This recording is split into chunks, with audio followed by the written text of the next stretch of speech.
Hello guys, आज हम बात करेंगे सीजी कोफिशिएंट की। तो सीजी कोफिशिएंट क्या है? Let us consider system which is made up of two particles in this system angular momentum first.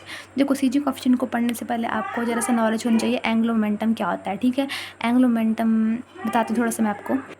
देखो, एंगुलर मोमेंटम का ये केस है कि मान लो तुम्हारे पास एक न्यूक्लियस है किसी एटम का। ठीक है, तो यहाँ पे हाइड्रोजन एटम का न्यूक्लियस मान लो, तो इसके अराउंड एक इलेक्ट्रॉन जो वो रिवॉल्व कर रहा है। तो न्यूक्लियस का अपना भी मतलब एंगुलर मोमेंटम होगा आई। ठीक है, इसका अपना इलेक्ट्रॉन स्पिन भी कर रहा होगा तो उसका अपनी spin S spin angular momentum होगा। ये इलेक्ट्रॉन अपने ऑर्बिट में भी रोटेट कर रहा होगा तो उसका इस ऑर्बिटल एंगुलर मोमेंटम भी होगा।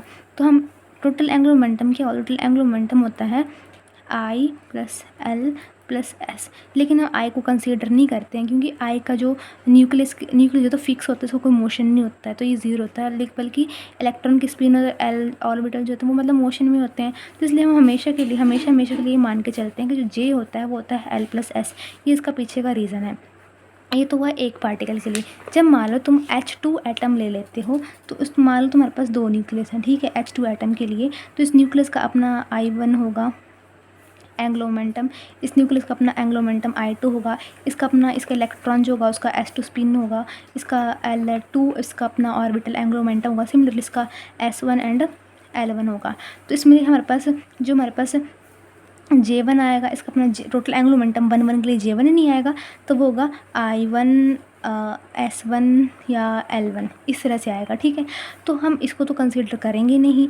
और सिमिलरली इसका वैसे सेम बनेगा कि मतलब J2 is equals to I2 plus S2 plus L2, मतलब LS होता है, मतलब SL लिखते हैं मैंने यहाँ पर। ठीक है, उसको देख लेना। ठीक है, तो I2 को तो हम कंसीडर नहीं करते। टोटल एंगुलर मोमेंटम है क्या? मुझे टोटल चाहिए भाई, टोटल। तो जो टोटल होगा वो क्या होगा? J is equals to J1 plus J2 इस तरह से।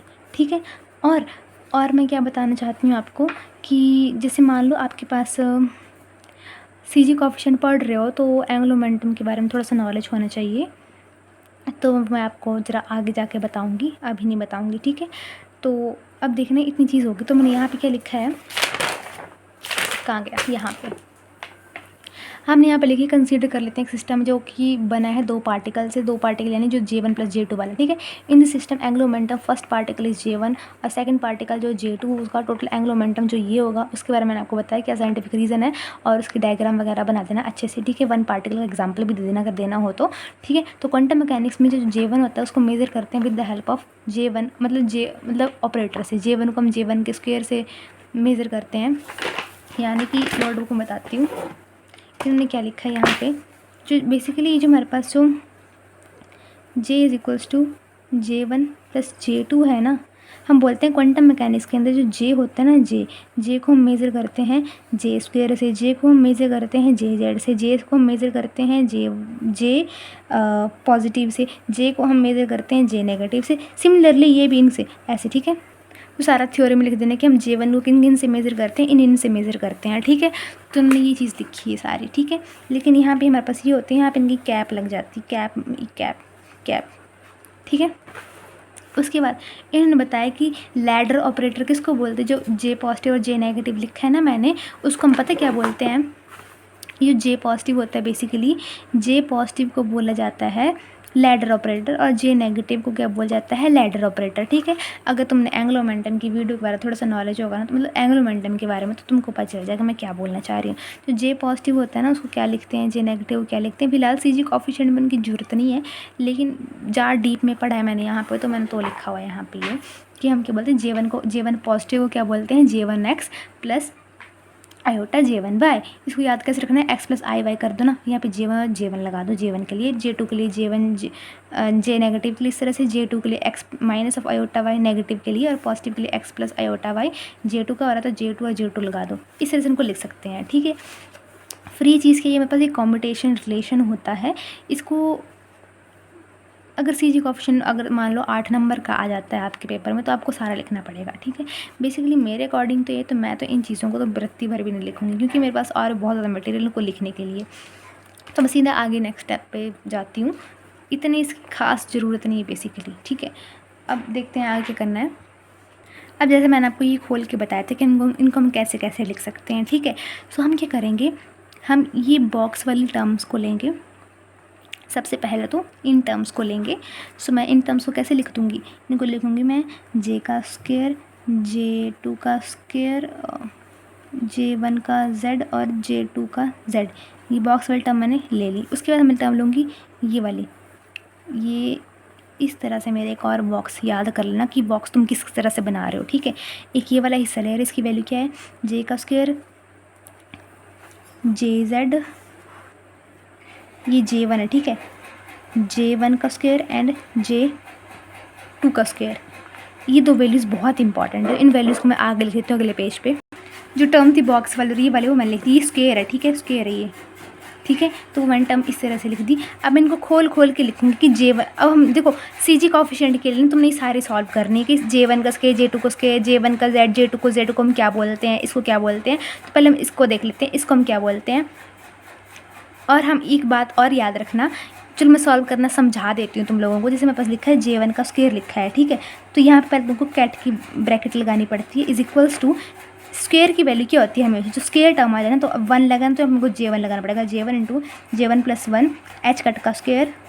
ये वाली टर्म मैं बताती हूँ क्या लिखना है। उसके बाद J2 का स्क्वायर दिया है, J2 का स्क्वायर भी सेम होगा, बस J2 लग जाए, J2 प्लस 1 एच कट का स्क्वायर, ये चीज़, ठीक है। उसका J1 का Z क्या होता है, जब Z लग जाए ना किसी भी चीज़ के साथ तो मैं आपको एक बात बताती हूँ।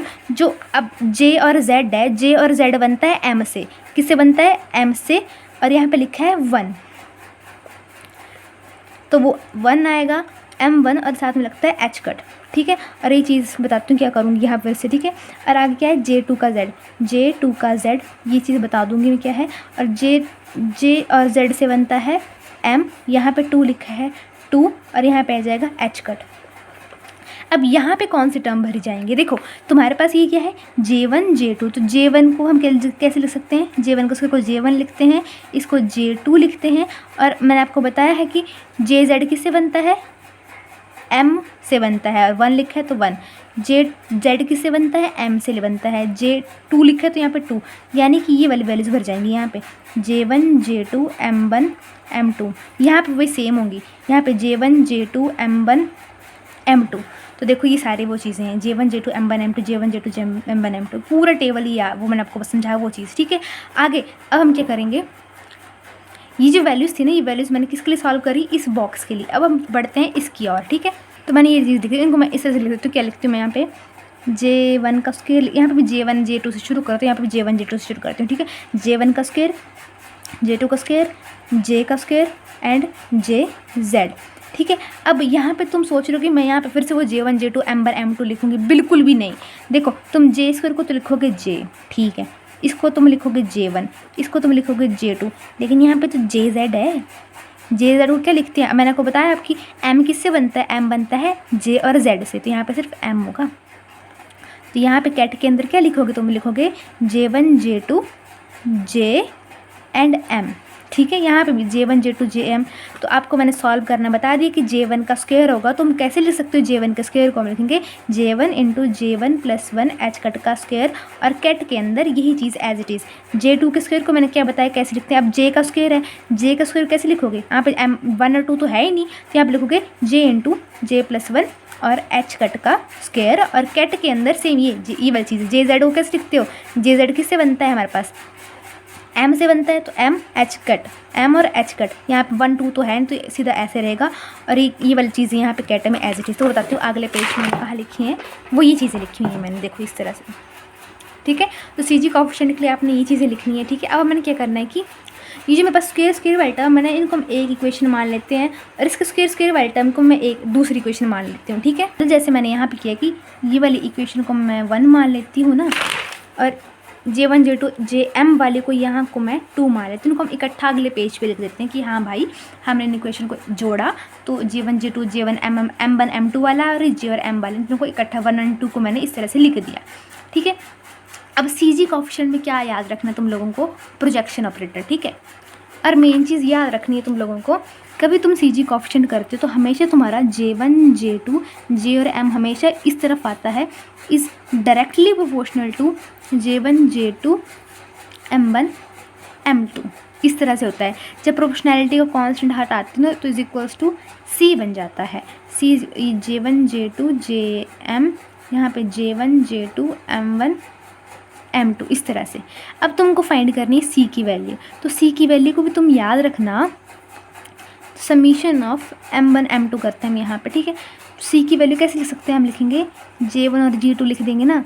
सी को मैं इस तरह से बनाऊंगी कि सारी वैल्यूज एक ही सी में आ जाएंगी। J1 J2 J और M लिखूंगी, आगे M1 और M2, यहाँ देख सकते हो J1 J2 JM, J1 J2 M1 M2, J1 J2 JM, ये देखो ये J1 J2 M1 M2 ये। तो सी को हम इस तरह से लिखते हैं।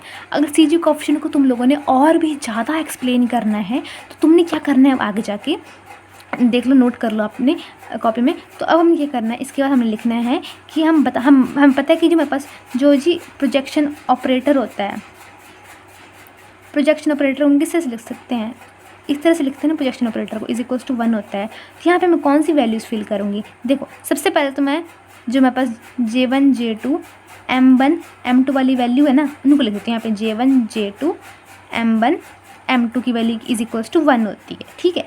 आगे हमने एक और टर्म पढ़ी है J1 J2 J और M, तो हम देख लेते हैं कि J1 J2 JM जो होता है ना, अगर उसको वो किसके बराबर है, J1 J2 J और M, मतलब एक ही चीज़ लिखी है मैंने यहाँ पे, ठीक है। अगर यहाँ पे मैं 1 डॉट कर दूँ तो ये एक ही चीज़ नहीं बन रही है।